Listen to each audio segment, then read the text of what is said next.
Well, brain injury is the invisible injury. It's an injury that it's impossible for anybody to see except if the individual has had structural changes to the brain that we could see on a CAT scan or an MRI study, which is often not the case when it comes to traumatic brain injury. So we need a way of explaining to a juror or a professional who has to render assistance to the individual, be it in school, a teacher, or somebody, why is the individual no longer the same as they were before the brain injury? And that's the question that we ask, and it's important how we define that question in order to get the answers that we need to establish, in fact, that the person was injured. Because the fact that you can't see a brain injury on a CAT scan or an MRI study doesn't mean that it doesn't exist. It just means that technology isn't available for us to establish the injury. So how do we go about doing it? Well, let's go in reverse order. Let's talk about the family. How important is it to bring the family into the equation to discuss what happened to their loved one? How important is it for a wife to talk about how she's no longer living with her husband anymore, but she has a second child in the family? It's no longer a spouse, but a 2-year-old in many respects that she has to deal with. That type of discussion is very important for the average person or even a professional to understand what happened to the individual. We talk about how family members can no longer bring individuals into the household anymore because it's become an uncomfortable situation for them at times with a member of a family who has had a brain injury.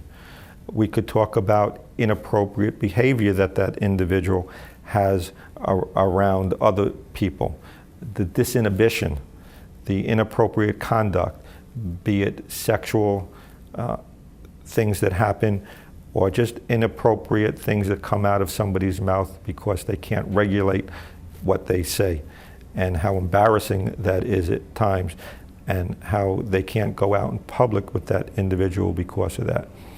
We talk about their observations of the individual when they go even to a place like Walmart, and how that individual acts in public with the bright lights, with the sound, with all the activity going on, and how they really, all that stimulus overload affects them and how they can't function in that environment. We talk about the chores that the person can't do anymore around the house. And it's so much better when somebody in the family explains this, or a close friend, than the individual themselves. So we bring the family into the picture to explain this. We bring colleagues into the picture from work to explain why the person is not why the person is no longer themselves, but how the person is no longer themselves. So what we do is bring in before and after witnesses to the brain injury. What was my client like at work before the injury? Well, they sat at the table with everybody else at lunchtime, and they were congenial, and they interacted fine with everybody. Now, nobody wants to sit with that person anymore. They sit by themselves at a different table because they're abusive, they're argumentative, they're frustrating to us. They just talk about the same thing over and over and over again.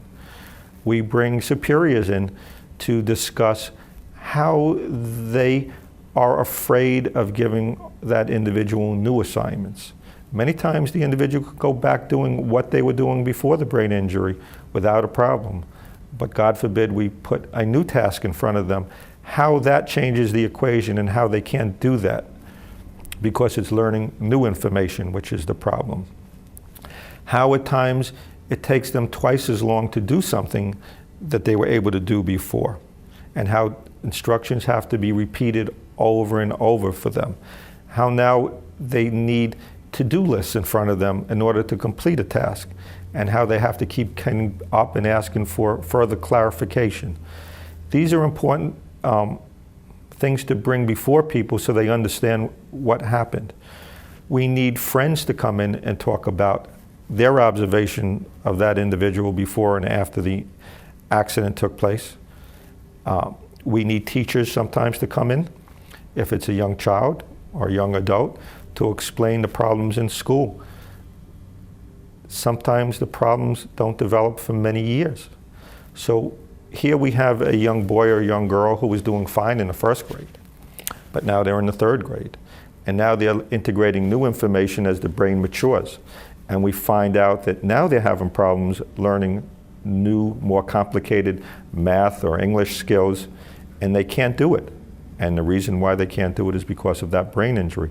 But we need the teacher to come in to explain how this person was an A student before and how they're a C student now. And that makes these injuries real in a way that neuropsychological testing can't. In order to make the injury real now, we also rely upon different kinds of imaging studies. We're no longer forced to rely upon a CAT scan or an MRI that doesn't show the injury. We can now look at MRI machines that have greater strength at times to pick up the injury. They call them Tesla 3 MRIs that weren't around many years ago, that will find injuries that just couldn't be seen by earlier technologies.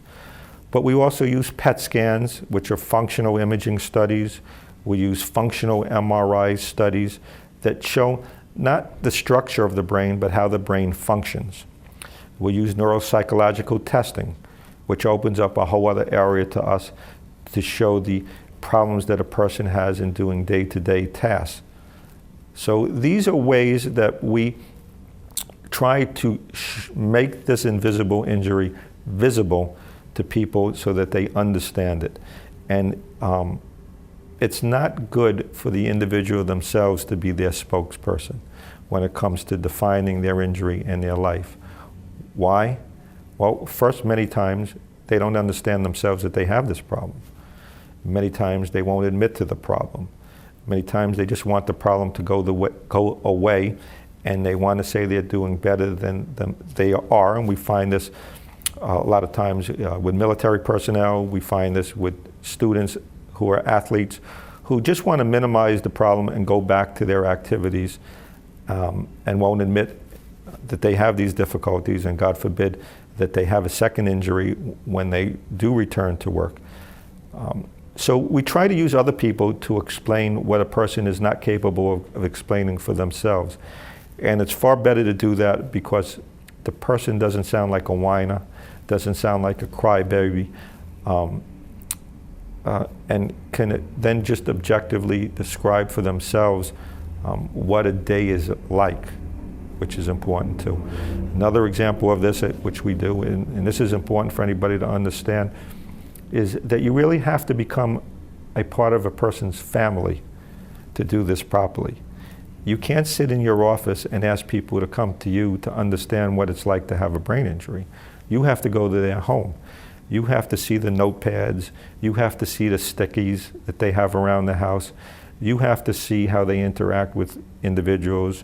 You have to go to the grocery store and speak to the clerk at the checkout line. And that clerk will oftentimes tell you, my God, when Joe used to come in here, we exchanged greetings. He bought his coffee in the morning and his newspaper, and he was gone. Now I cringe when Joe comes to my cash register. Why? Because he can never check out in 2 minutes.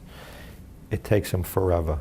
He doesn't have the change right. He doesn't make the change with me. He forgets that he forgot the quart of milk that his wife asked him to buy, so he has to run off the line and come back. He's belligerent to me.